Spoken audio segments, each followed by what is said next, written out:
Hi and welcome back to my class 4 beginners. This is class number 3 of 8. Actually it's not 8, it's going to be 9, because in these 3 classes we've only covered 62 pages. I do about 10 pages an hour, so at that rate with 202 pages to go we're going to need 9 classes to get to the end.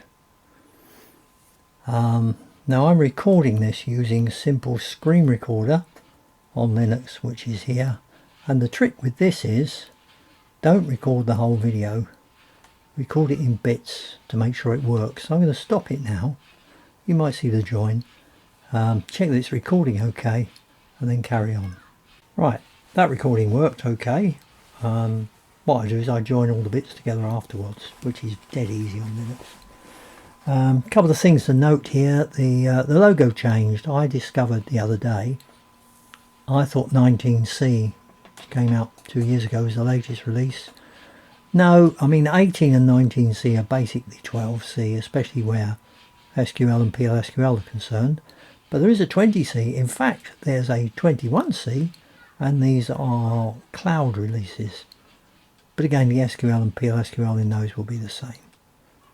Nothing much has changed through here, and we've done 2 courses, so we were around, I can't remember what page, but around about 40 something. That's where we're going to start again, but there was a bit on the end of the last section because we didn't finish. We stopped trying to draw these diagrams. Now I still can't get it to work. Here's SQL Developer. And if I open a query window, I'm actually using user 35 on the cloud database today. I'll explain why in a minute. Oh, that's interesting. User 35 whose database password I just changed, which is why it's complaining. I thought it would update that for me. So if you've seen the other videos, you probably know how to log in like this. I think that's the password. If I test it and it works, I get a success. I can connect. It's going to give me a window. It's not going to give me a window. There we go. There's my worksheet window. Now what I was going to say was, if you open a table, we saw this last time, like supplier, you can get part of this diagram, but not all of it. You get part of it by going to model there, rather than data, which shows you the data in the table. Model shows you bits of the data model. Supplier links to sale order, so it shows you those 2 tables. In fact, if you click on the sale line, which links to both supplier and product, you get all 3 tables. Now I thought you could be clever and drop supplier in there. No, you can't. In fact, it just changed. I thought maybe you could right click on here and add it. You can't do that either.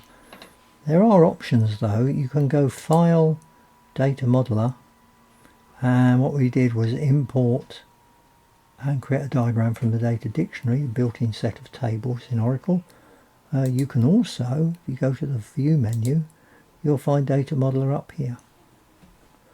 And Data Modeler is also a separate product that you can load, separate from SQL Developer, called SQL Data Modeler. I don't know if that's got more in it, but probably if you're going to do a lot of diagrams, that would be a good idea. So I'm not going to dwell on that. There are the diagrams, they're in the notes, they're at the back of the notes. For reference, here's an exercise where you can create your own taxi database just with 3 little tables: customers, drivers and bookings. And here's some stuff about the database and SQL. So the database is governed by a set of rules. All the data is presented in the form of tables, so you've got tables here which we can look at if we go back to the data column. Looks like an Excel spreadsheet of suppliers. Got more data in it, or more columns in it.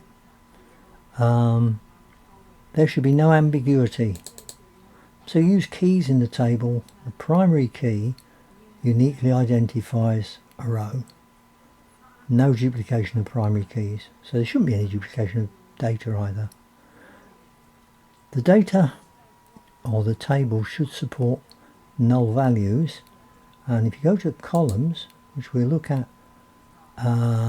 data types and nulls later, but in summary, that's the column name, that's the data type. These are all character data types. If you look on the product table, you'll find some number data types which hold things like cost and sell. And if you look on sale order, you'll find some date data types. So we'll cover data types in class 4. As well as data type, whether or not it's nullable. Now this idea of null values, these are unknown values. Not spaces, not zeros, but unknown. And if it says yes, that makes the column optional. So when you start a new supplier, you have to supply a supplier ID, a name and a postcode, because it says nullable no. But if you don't know the address, town, county and credit rating, you can leave them blank and Oracle puts an unknown value in there. And that's what nulls are. The data dictionary is a built-in set of tables. It's what you use when you use Data Modeler to import a set of tables into a diagram. The data dictionary contains all this sort of information by table name. It contains the column names, the data types, whether they're nullable, etc. The subquery language is SQL, which is the standard language used to retrieve data from relational database, and most databases support at least 2 of these rules. These are called constraints, and you can see constraints here on the supplier table. You've got the primary key, which is a constraint, a primary key constraint. You've also got check constraints, making sure that these columns sub-ID, name and paste code are not null. You can name your own constraints, which I did with that one. Otherwise you get these system names. The reason for naming that one is if you get error messages, it's easier to track the error messages if you name your primary keys. So that's a simple constraint which all databases support, all relational databases. A primary key must be unique and must not have a null value. And the other one is, if a foreign key is defined in one table, any value in it must exist as a primary key in another table.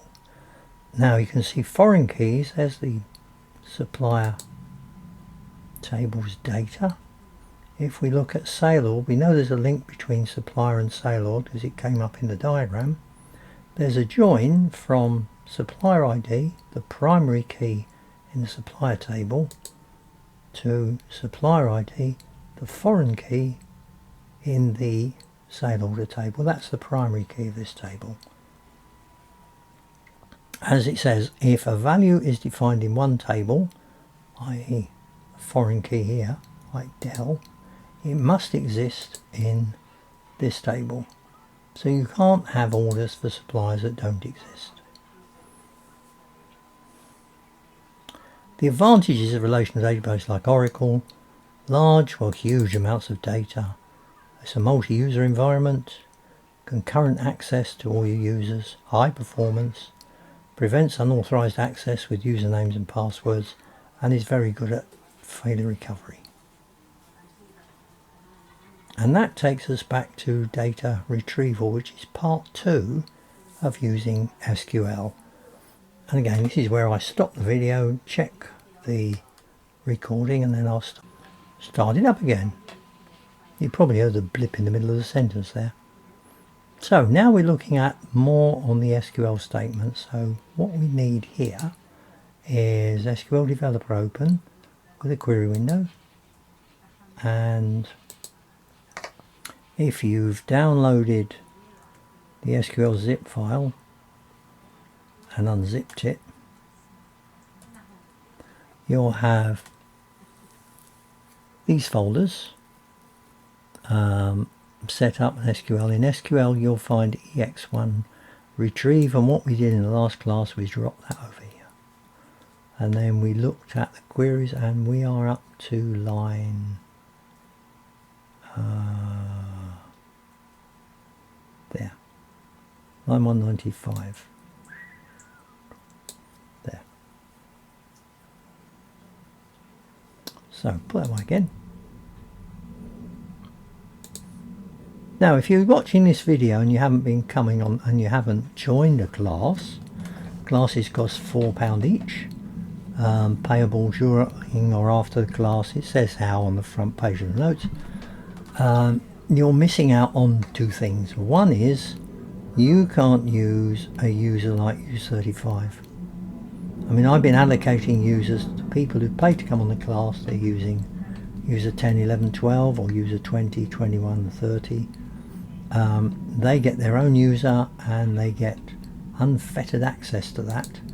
What you're using, if you've logged in, you're using user 77. Now the problem with user 77 is 77 doesn't have any tables. 77 is a read-only user. No tables, only views. A view is based on the table. That means you can do all the queries, but once we start doing creating and deleting and updating the data, you won't be able to do that in user 77. So to get your own unique user, you need to come on the course. And the other thing you don't get is the 202 pages of notes. All you've got,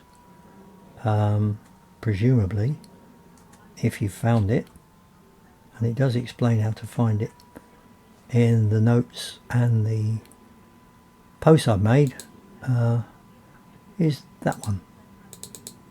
And that is, no, if you previously opened it, it opens at the beginning. Sorry, in the middle, there we go. That's only 40 pages, so you've only got the first 40 pages of the notes. So if you want to do it for real, come and join the class. You'll get your own user, which is available 24/7 and right through the PLSQL course, which we'll do after the SQL course. And you get the full set of notes, the link to that, because I dish that out on the class during the classes. Now, if we shrink that, we can start looking at where we were, which, as I said, if we get rid of 77 and we're doing uppercase and quotes. So I'm going to copy that and paste it in here and use 35. There we go. And right, we're going to look at null values and a few other bits and pieces. Regular expressions in a query and prompting user for input and other things. So it starts with something else, which is upper. The upper and lower functions. A function like upper there takes parameters in brackets. In this case, only one parameter, column name, and converts it into uppercase. Now the way you use this, if you're using like, as we were in the previous class, to find mouse, you'll find that mouse here, oh, my mouse has come back, I mean the cursor has come back, it disappeared in the last course. If I spell mouse like that, I'll get some rows, because I know that some of the rows contain mouse with an uppercase M. However, if I were to spell mouse in uppercase, you can do that. You can change it like this, clicking on that icon. It goes uppercase, lowercase, initial letter in uppercase. So put in uppercase, that's not going to find anything because none of those rows have mouse in uppercase. Won't find anything if I do that, is it? That's better. No rows. Oh, that's funny. How did that happen? I thought I'd put it in uppercase. Why it went back. There, alright, now it's uppercase. Right, no rows. Now the way round that is, if you don't know how it's spelt, what you can do, let's uncomment that one and uncomment this one, so we've only got one where clause. This converts the description into uppercase and compares it with like in uppercase, and that will find you all the rows that contain mouse, whether they're spelt in lowercase, uppercase, or in this case mixed case. So that's a use of upper. You could do the same thing with lower if you want to. Now there are exercises here, but as we decided these are being done outside of the class, so I'll leave you to look at the exercises after the class, and if you want the answers, they are in this file, which is answers spelt backwards.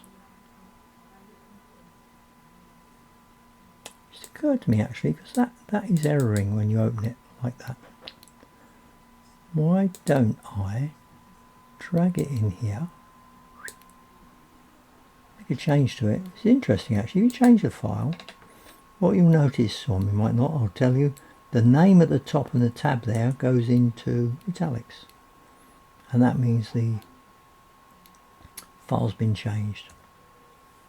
And then if you want to save the file, you do Control and S, or File Save As. So what I should have over here is an updated version of that file. That's better. The error's gone away. Brilliant. So those are the answers to some of the data retrieval exercises, including further down the ones I'm doing now. And you can try the exercises on your own at home with your friends, if you've got any friends doing this, with your login, which you've got, and these files. Next odd thing in here is looking for quotes in the data. Some of the data, there is a description there. Cannons, Cruise, Internet Pad. Now you can attempt to look for a description that contains quotes, like this. Between two single quotes, you could say percent with like, which matches anything. Find me a single quote, and then percent, which matches anything. Now the problem with that is, you've got an odd number of quotes. You're not allowed an odd number of quotes. The way around that is, if you put two quotes together, Oracle just sees it as one quote, and that finds you all the rows with a single quote in the description. There's another way of doing it using a Q and square brackets, which is in the notes, the back of the notes, back of this section of the notes, but I prefer doing it like that. Again, there's a simple exercise if you want to try that. Now suppose you put percentage signs in the notes, sorry, in the data. Mixing my words up today. Let's kill that, go back there and look at what's called the escape character here.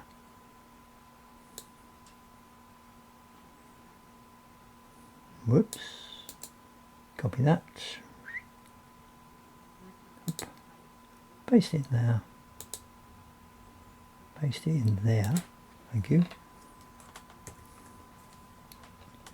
Okay, if I look for a percent 100%, there is a row containing 100, there are several. There's this one which contains 100, that one contains 100, but this one contains 100%. Now suppose we want to find the percent. You could add a percent there after the 100 and say, well, find me first percent is anything, then 100%. Type anything in there, did it? What's going on here? Problem is I can't see the cursor on that line, it's disappeared again. If I add a percent there, that's it. Right, that won't work because it's just saying match anything, then 100, then anything, or more anything. And what you get is the same thing. What you have to do is escape it. To do that, you put a special character before the percent that you want to be a literal character, not a special character, there. And then you use the word escape and the character you've used to show you you're escaping the percent symbol. And the percent becomes, that's because I've got escape highlighted, the percent becomes just a literal character and it finds 100%. You don't have to use backslash, you can use things like an exclamation mark, for instance. Anything's not in your data, I suppose. I have no idea where the cursor is. See if I can put it there. Yep, that worked. Exclamation mark. And that works as well. There you go. And that's how you find meta characters like percent and underscore. There's an exercise on that there. Now regular expressions, I suppose it builds on using like. A regular expression is a string made up of special characters and symbols that allow pattern matching, and this has been available from Oracle version 10G on, when they've added a new function, or a set of functions actually. One of them is called regExpression like. So instead of like in your where clause, you put regExpression like, and then because it's a function, you specify parameters in brackets for that function. Now on my ice drive, which you've got a link to at the beginning of the notes, in Oracle handouts in SQL, you'll find the file regexp, regularexpressions.pdf, and this file shows you the list of regular expressions. There are 11 characters that you can use, and they match things like the start of the string, the end of the string, any characters except a new line. Now that's the same as using underscore with like, but different. In this case, the full stop. Alternation, which is either or. These other characters I'll explain later on. That was the same actually. Backslash is the default on Linux and Unix for escaping, and that's what that does. It makes the character that follows it a literal instead of a special character. And these are simple examples of how regular expressions work with the characters in the example.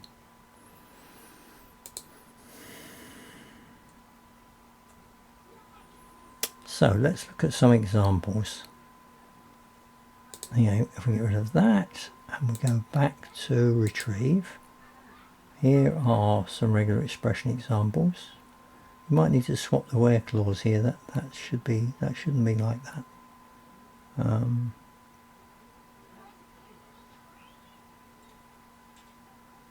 not going to change it because everybody's got this one if they've unzipped the file.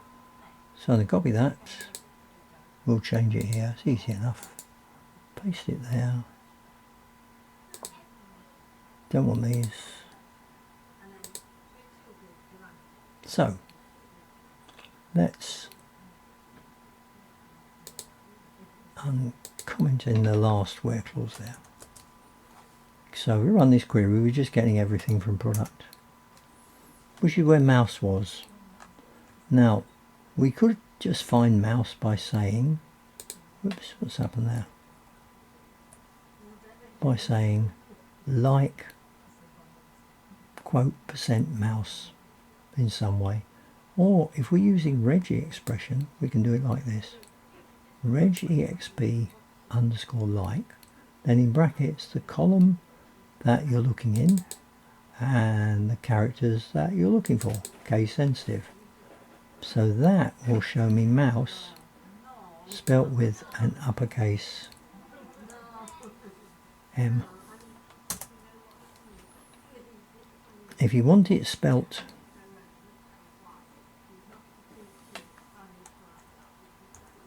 upper or lowercase or mixed case, you can put I to make it case insensitive as the third parameter to the regular expression. Underscore like, the function, which is regexp underscore like, and that gives me all occurrences of mouse. Now obviously you can do that with like, that's very easy, but you can't do this sort of thing with like. Suppose you wanted all the descriptions containing the single characters M, N, O or P, you can put them in square brackets, as in the example there in the notes. let's take out that symbol. Oh, I can't find that symbol. I'm going to put the mouse there. It's a bit of a pain. There we go. Right, that's descriptions. That's not very interesting, is it? That's almost all the descriptions. They contain any of those characters, and just out of interest, you get the same thing if you say M-P, M to P, which is the same thing. What's more useful? Suppose you want lines that begin with M, N, O or P. Now to get begin with, you put a hat symbol there, and the hat symbol is start of the string. Go back up there. That matches the end of a string, $. Little hat symbol over the 6 key matches the start of a string, and the square brackets matches a set of characters. So this is saying lines where the description starts with an M, an N, an O or a P in uppercase. Of course, if we put a comma I, it would be a mixed case. So we get Pages, Microsoft O, M, N, O and P, and one row for each. If you want the rest of the rows actually that don't contain those characters, what you do is you put a hat symbol after the square brackets, like that. Which isn't in the notes there, but never mind. And that means doesn't contain those characters. So that's all the other rows. So there were 4 rows missing. There are 29 in there.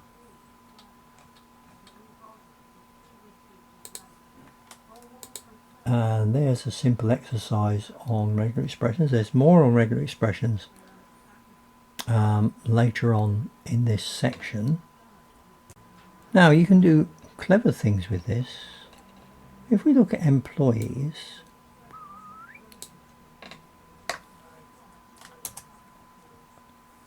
what we've got here in first name are things like Stephen. He's from Scandinavia.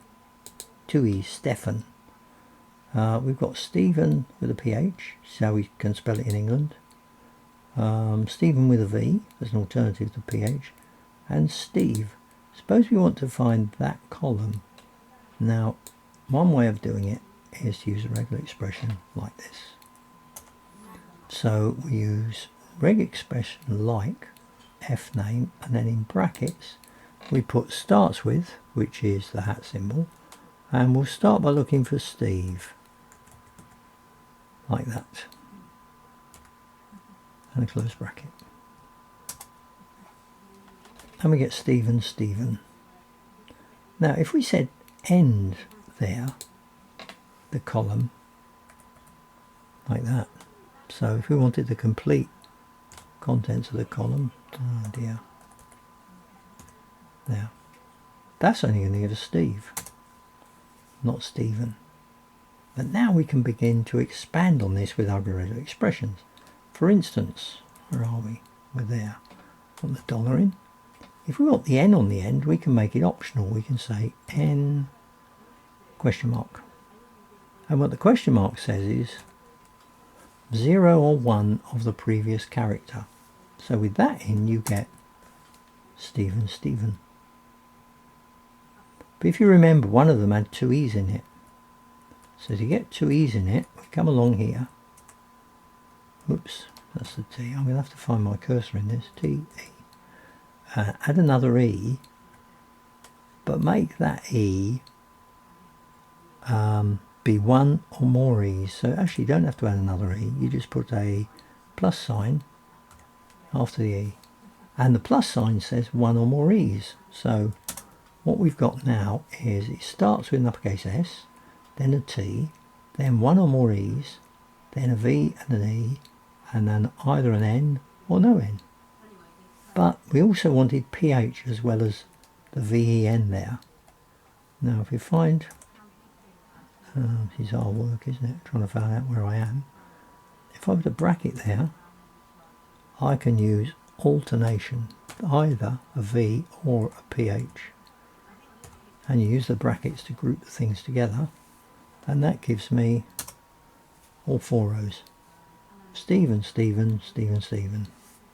which is here in the notes. I did used to know what this regular expression here did. This string of dots and pluses and brackets, but I'm not going to explain it because I can't remember what it did. I think I pinched it off the internet somewhere, but never mind. You're more likely to be looking at data than looking at things like that. Now let's move on and look at null values. So we'll go and pick up null values from here.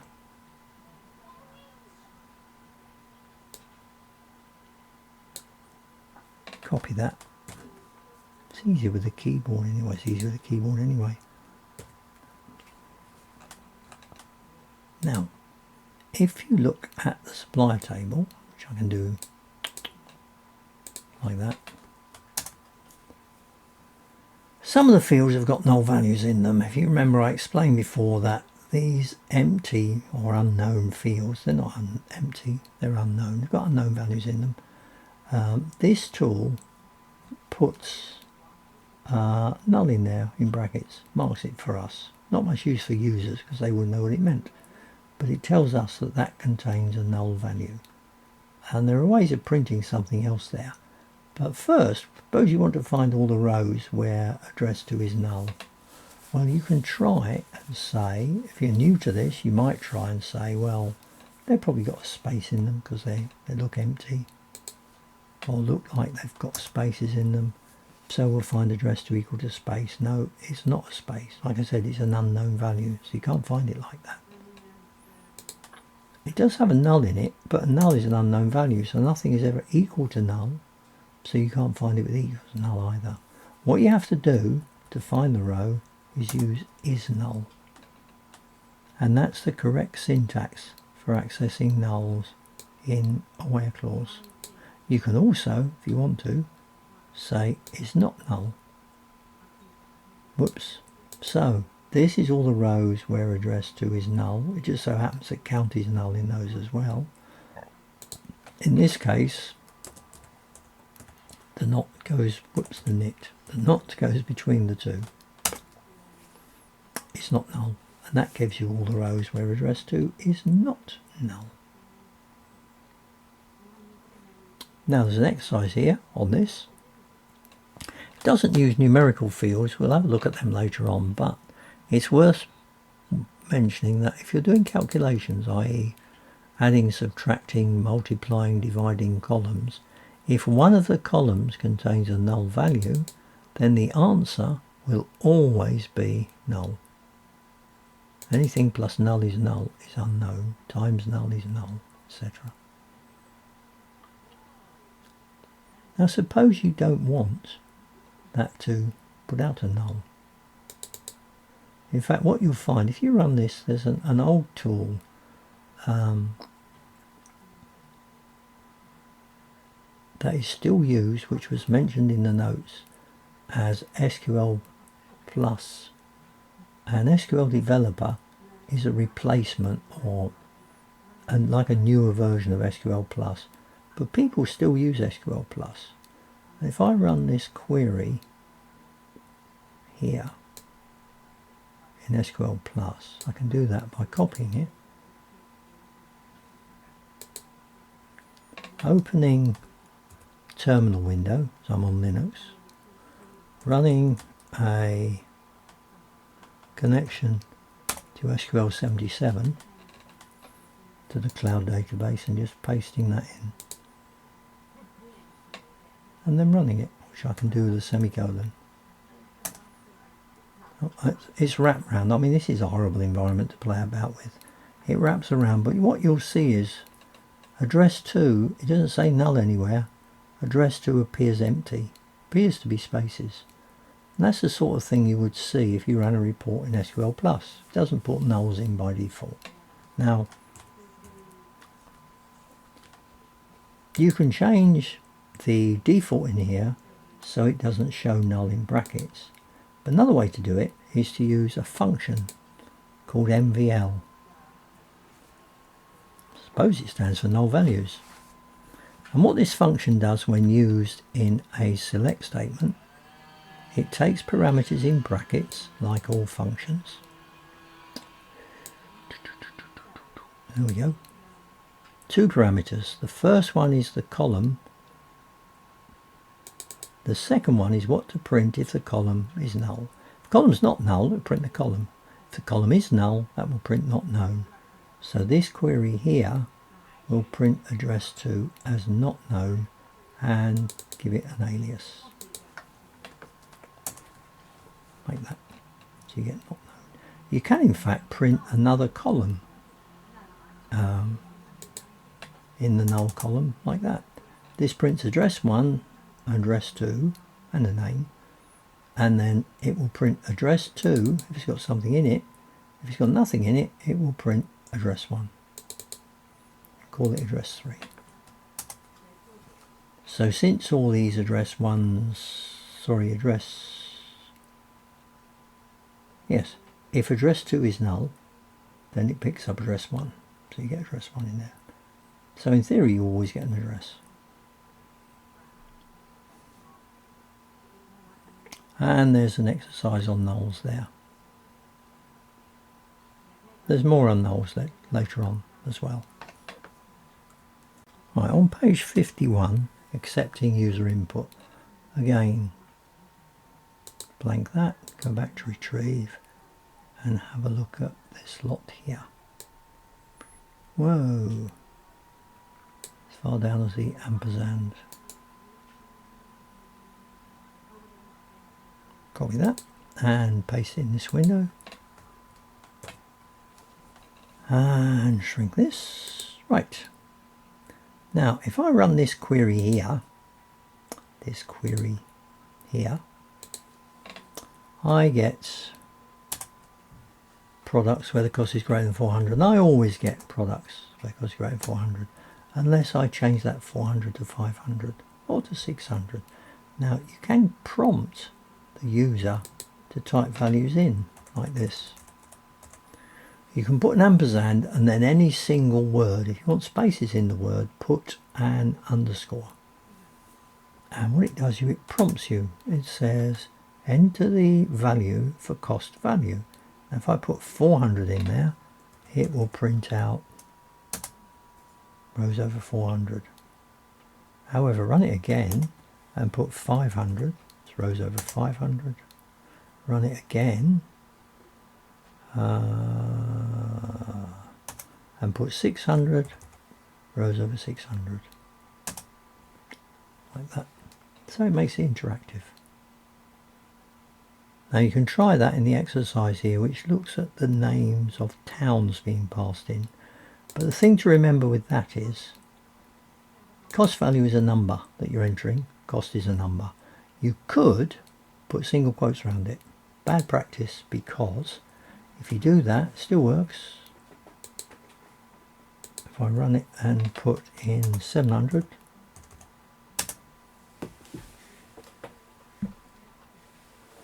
it's bad practice because it is now converting cost into a character field, so compare it with the literal 700, which is in single quotes.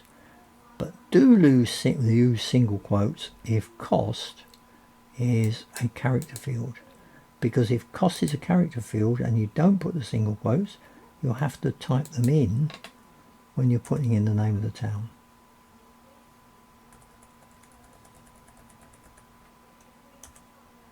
Nearly. The next one. I see it still works. Yes, good. Whoops.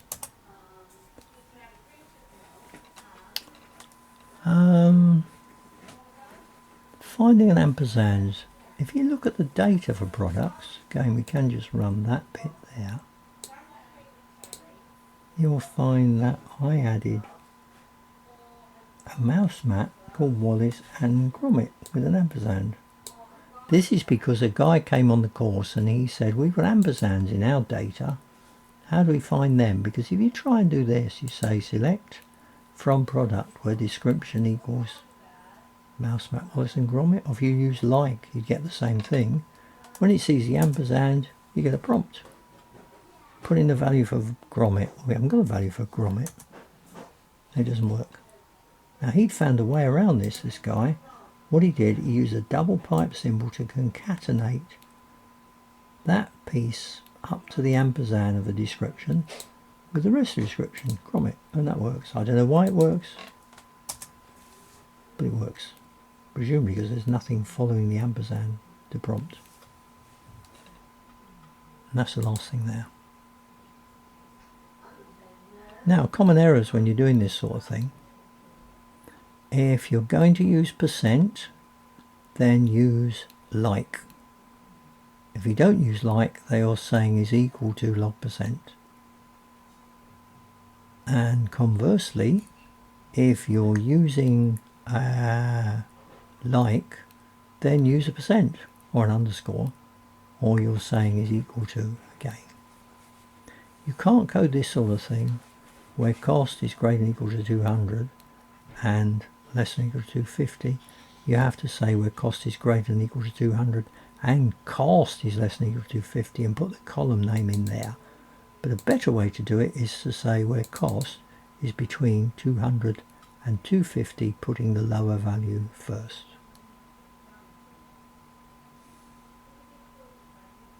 We talked about where with or and. If it's where and then multiple ors, or this, or this, or this, you don't need brackets. If it's where and multiple ands, and this, and this, and this, you don't need brackets. But if you mix ors and ands, it makes sense to bracket things to make sure it does what you want. So what I want there is where the product ID is BK1 or it's CA1 and the cost is 250. What it's actually doing is it's doing the and first. So it's saying where the product ID equals CA1 and the cost is 250, or the product ID is BK1, which is not what I want. So if you mix ors and ands, use brackets. These are simple mistakes to make. If you get that wrong and you put or there instead of and, so what he was saying was the cost is between 200 and 250. But if you say or, you'll find it's either one or the other. So it's either less than or it's greater than, so you get all the rows back. Similarly, if you put and there instead of or, you don't get anything back because it can't be equal to 200 and 250.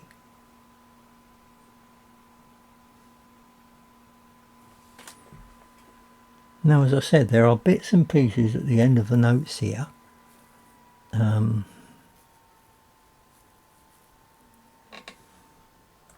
Sorry, I had a pause there.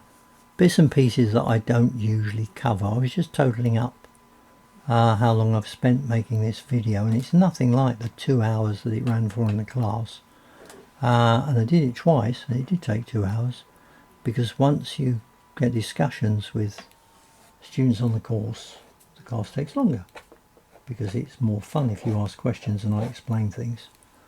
So there are some bits and pieces here that I might cover at the end. I'm not going to do it all.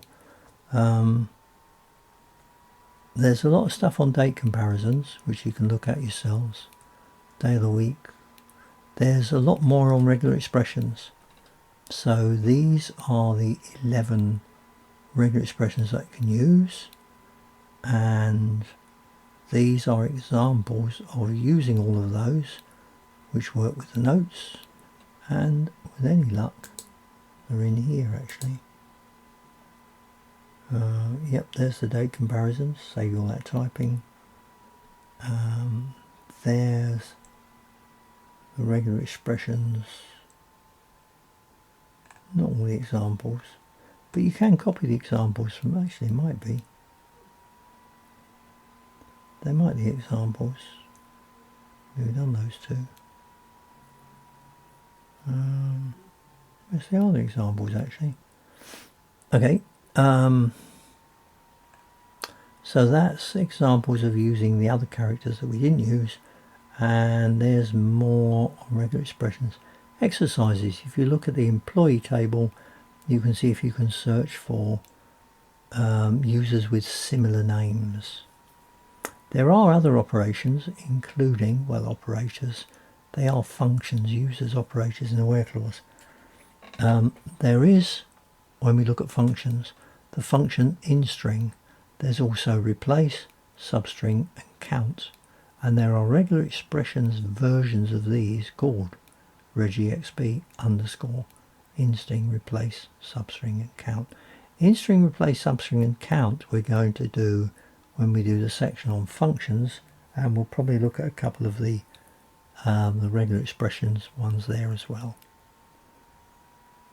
Now the next class, which is class 4, is going to look at data definition, how you go about creating tables.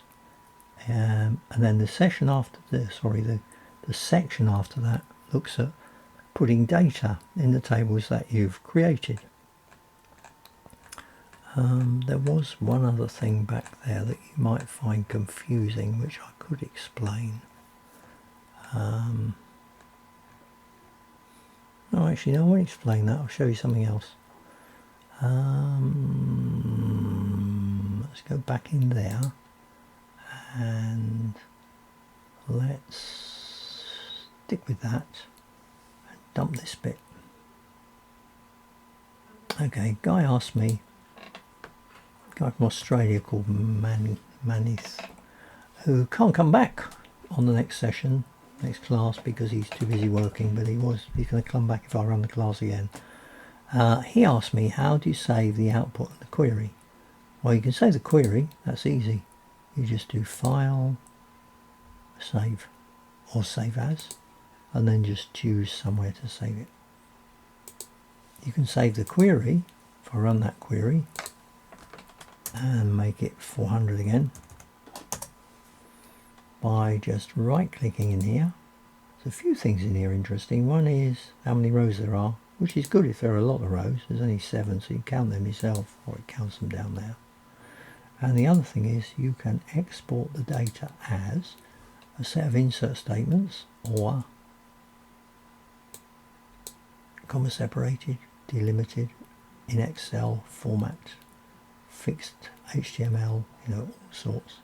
And that will export the data. So for instance, if we said we wanted CSV into a single file, because you can have multiple files, and somewhere to put it, you can go and find somewhere. So if I click on browse, I can put it in my zip file, which is in KDM, Dropbox, zip. There we go. And then you put your file down there. It's called SQL CSV .csv. If we drop that down, we want it as, let's have it as a text file, .text, and save. And then we say next to export the data. That's what we're going to export. Finish. Now if I open my file manager and look in zip, which is where I am, down here I've got SQL CSV.text. There's my comma separated data. So that's easy. But it turned out it wasn't what he wanted. What he wanted to know was, how do you store the query and the output in the same file? Now there is a way to do that using SQL plus commands, which is what these commands here are. Define, undefine and set. If you use set verify on, what happens is, and it has to go before the select statement, so on the first line, case doesn't matter. Now if you run that, it runs that query, verify on, which didn't do anything, and that runs that query, which doesn't do what we wanted. What you have to do here is run it as script output, and you get the script output by using that button, or F5, and that runs the whole window. Now what verify on does, it shows you the query before and after. So there's the query with cost value. Just hang on a minute. Oh no, I'm recording. I thought I forgot to start the recording. With cost value, and there's 400. So it's sort of what he wanted, but he didn't want to have a prompt in his query. So I had a look, and what you do is you say set echo on, and what that does, it displays the query and the output. So if you want to save the query and the output for this, run it as a script, put your 400 in, and there's the query. Oh, we've got old and new. Now the reason we've got old and new is I forgot to turn verify off. Once these things are on, they're on until you turn them off, or you end the session. So what I should do there is set verify off,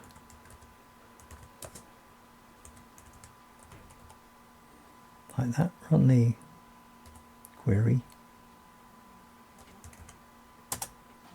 Right, verify's off now. But what it's doing, it's accumulating into this window. We don't want that. So before you run these scripts, blank the window. Verify's off now.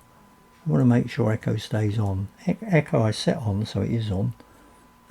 We don't want off though, we want echo on. Like that. And then F5 and we're done.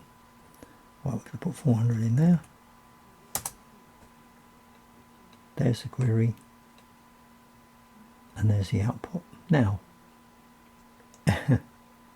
you still got to fiddle about with it. If you right click there, yeah, you can't get copy and paste up. What you can do, you can do Control and A, I think, to highlight the whole window. Then you can do Control and C to copy it.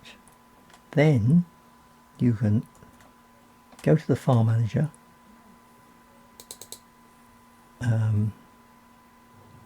into zip.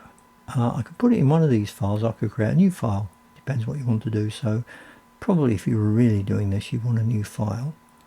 So you open the text editor like Notepad on Windows and paste it into there,